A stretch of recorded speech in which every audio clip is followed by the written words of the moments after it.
Hi guys, welcome back to Bettina Libre. Today, I want to share my personal story about anxiety and why I'm making these videos.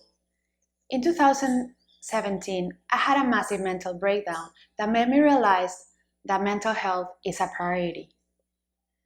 This mental breakdown happened because I hadn't dealt with something from my past. The death of my dad that had happened in 2004, 13 years before. At that time, I was only 17 and he died abruptly and violently. He was kidnapped and murdered. I am originally from Mexico, and living in my country sometimes is not easy. These situations are not the exception. So, imagine yourself. You're a teenager. You're about to graduate from high school and go to university. You're about to start your life. You have hopes and dreams of what that life will be.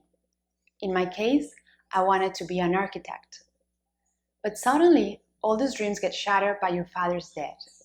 You're left with nothing, and you have to make lifetime decisions. Will you be able to cope?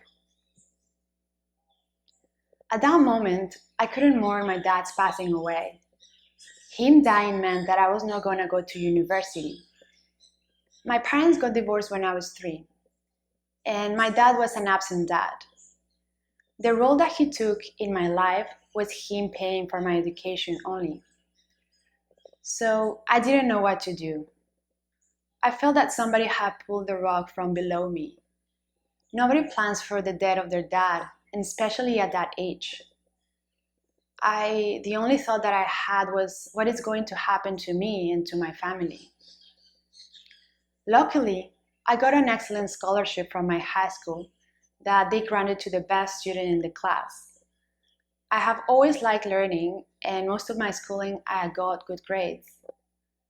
So I got the chance to study in one of the best universities in Mexico, Tec de Monterrey. And I decided to study business because I wanted to help my family financially, and in that case, I dropped my dream of being an architect. Now when I see it in retrospective, I can see that all those decisions were based in fear.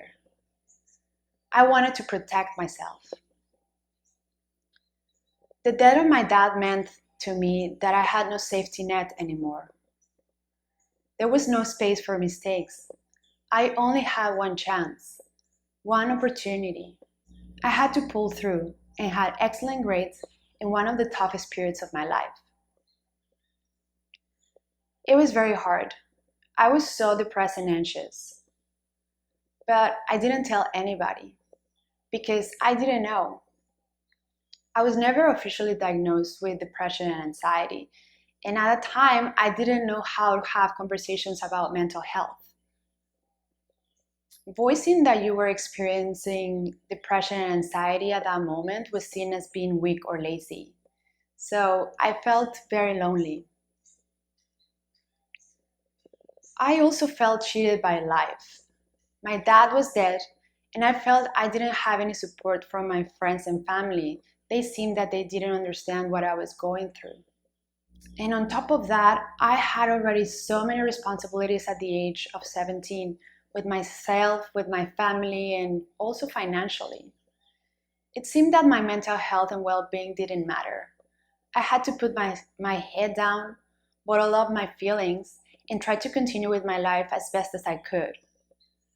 Little did I know that if you don't deal with your emotions, they will creep out to the surface when you least expect it. So I went on with my life. I worked hard, and that hard work paid off when I became a diplomat. After graduating in 2009, I became part of the Mexican Foreign Service and got deployed to Canada in 2010. The reason why I became a diplomat was because I wanted to travel the world and work for my country. So basically, when I moved to Canada, I was living my dream, right? But I still didn't feel well emotionally. So I continued experiencing depression and anxiety, and that became my normal. And when that state becomes your normal, you don't see it as an issue anymore. In 2011, 1 year later after I arrived in Canada, I finally got diagnosed with depression. And I didn't go to therapy before when I was 17 because nobody guided me to do it. And they were expensive. And at that moment in my life, there were so many moving parts that I didn't have the time or the head to do it. So back in Canada, I started taking antidepressants, and I was told that I had to take them for the rest of my life because, according to the doctors, I had a chemical imbalance in my brain. But they never did any study or anything. It was just one visit that I paid to the doctor, and he came up with this result. So he just told me to pop some pills and continue with my life, basically. And that was my experience in the Canadian medical system. So I live in Canada for 3 years and a half, and then I got promoted to the Embassy of Mexico in Washington, D.C. It is now 2013, and again, I'm having a great life in paper, but I'm not able to enjoy it. Moving around seemed to be one of my triggers, but at that moment, I didn't know that it was one of my triggers because I didn't know myself that well. In the US, I kept going to different doctors, psychologists and psychiatrists. This time they knew my story, but there was always so much focus on keeping me medicated and not really addressing the underlying issues. The side effects of these medicines were awful. I would have horrible nightmares, night sweats, mood swings, my libido decreased, and at some point I stopped feeling anything. Yes, I didn't feel depressed or anxious, but I felt nothing at all. And I remember writing in my journal that it felt like as I had had a chemical lobotomy. I was literally a zombie with no emotions. So again, that mentality that permeates in society, right? Take the quick fix, take the pill, keep going with your life. Don't stop and reflect what is actually happening with your mind. Just be functional. When you are navigating mental health without the proper support and guidance, you feel so lost. You feel so inadequate. And I did feel extremely lost and lonely. Besides, I will behave erratically because of that, because I was feeling so uncomfortable in my own skin. So, fast forward, it is now 2017. I have this amazing life in paper. I am a diplomat living in Washington, D.C., in one of the most important cities in the world. I am literally killing it. And I'm also preparing myself to go and study an MBA in Australia. Nothing can go wrong, right? Well, one thing is for sure. Wherever you go, you're gonna be with yourself. And like I said before, if you don't deal with your mental health, it will keep showing up in your life. So I packed my things and moved to Sydney. I arrived to this beautiful city and I started my program in September 2017. But also in mid-September of 2017, a big earthquake impacted Mexico City and destroyed half of the city where I'm from. I was living at the time in a different time zone, right? I was living in Australia. So imagine yourself, you wake up one morning to 1,000 WhatsApp messages asking if your family is okay. I didn't know what they were talking about. I have been sleeping. I tried calling to my mom because she lives there and I cannot reach her. One day passed without me being able to communicate with my mom and knowing if she was alive or dead. And that's when this massive mental breakdown started. It started with this sensation creeping in my stomach, a void, like vertigo. Then my mind spiraling into negative thoughts and telling me, your mom is dead, your dad is dead, you're now an orphan. I'm not saying this makes sense, but that is how anxiety works. Sometimes your thoughts make no sense at all, and you feel like a totally different person. And most of the time, this person controls you in a negative way. So I couldn't grasp the idea of losing both of my parents. Besides, my mind started reliving all the post-trauma from my dad's death that I had bottled up and locked in the deepest of myself. The combination of the undealt past trauma and the possibility of my mom being dead was unbearable. And that was it. I couldn't handle it anymore. My mind collapsed and got shattered in a million pieces. From there, the strongest of anxieties continued for almost 3 months. It was the most excruciating, paralyzing, and debilitating thing that I have ever experienced in my life. I was not able to eat. I was not able to sleep. I was not able to live. I would wake up in the middle of the night with this burning sensation in my left arm.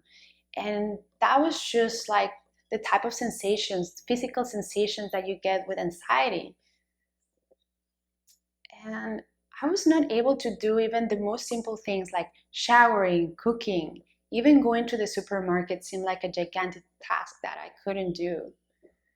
And of course, my mind asked this question: can I continue with my MBA? The answer was obvious, but I didn't want to drop it. I couldn't fail.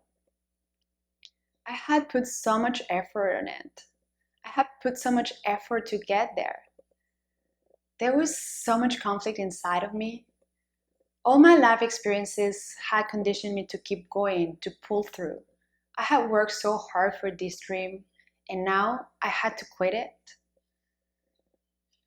I reached a point that I couldn't get out of bed anymore. I was weighing 40 kilos, that it's around 88 pounds, and losing more and more each day. I also started thinking about suicide. The pain was so excruciating mentally and physically that I wanted a way out. It seemed that nobody could help me, not the doctors, not the medicine, and I was far away from home. At that point, death started to sound like a sweet relief to me. I had to make a decision. I needed to drop the program and move back to Mexico to take care of my health. Because I realized that at that point, I had two choices. I was either going to leave Australia on my own 2 feet, or I was going to leave it in a casket if I continue this path. I had lost my mind and I had lost myself. So I mustered all the mental energy that I could, and it was so hard. If I couldn't even shower, imagine trying to book a flight back to Mexico. It seemed like mission impossible. But I did. I booked my flight to Mexico and I flew back home on December of 2017. The flight back was blurry. I felt I got inside of a whirlpool and came out in Mexico. And suddenly, I was there, in my childhood room, in my bed staring at the ceiling and asking to myself, what the just happened? A few months ago, I was just living my dream, living as a diplomat in Washington, D.C., and about to start an amazing project in Australia. And now, I'm here, back to square one, or even back to square zero. My life got shattered by my own mind. It was very hard to build it back again. I didn't know where to start.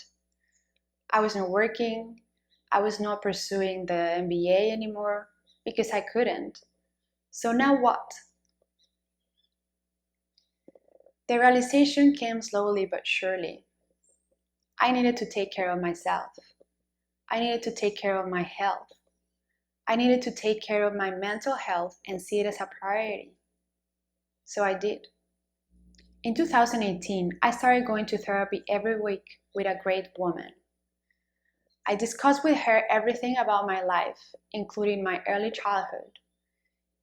And we realized that besides my dad's death, I was also dealing with a lot of childhood trauma caused by my parents' divorce when I was 3. So basically, I have had experienced depression and anxiety most of my life, but I didn't know it. And from all these talks, something very powerful came out. My therapist told me,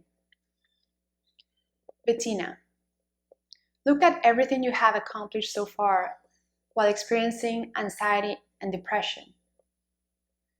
You graduated top of your class in one of the toughest periods of your life. You became a diplomat and were working at the Embassy of Mexico, one of the most important embassies in the world. You were just recently pursuing a very demanding program, an MBA. Imagine what you could do with your life if you were not experiencing anxiety and depression. And that's when it hit me. Depression and anxiety had become my normal. I had normalized those sensations and still pulled through. I was carrying a heavy weight and I needed to drop it. So I decided to deal with them once and for all, because I was stronger than them. I was going to vanquish them so I could live the most beautiful life, a life without depression and anxiety. So, since 2018, I have been working on it, researching about how the mind works, understanding it, understanding myself. And it has been a complex journey, but definitely one of the most rewarding projects in my life. I have learned a lot, and now I understand myself much better, especially how to handle my triggers and my mental health naturally without medication. This is the reason why I do these videos, because I want to share with others what I have learned through all of this, because I know that there are people like me that have felt so lost and lonely sometimes, that they don't have the tools to manage their mental health, and also that they don't know where to look. I am part of Facebook groups about anxiety and depression, and I see it. People that they don't want to be medicated for the rest of their lives, and that they're looking for better alternatives. That, like me, they're also looking to have the most beautiful life free of depression and anxiety. That's what Bettina Libre is. Libre means free in Spanish. Free of depression, free of anxiety. I truly hope that these videos help you. At least that they give you hope that your life could be better. I wish I had found something like that when I was looking for answers. I wish I had found somebody that could actually understand what I was going through. Because believe me, I do understand. Thank you so much, guys, for taking the time to watch these videos. I really hope that they help you. I will see you next week. Ciao.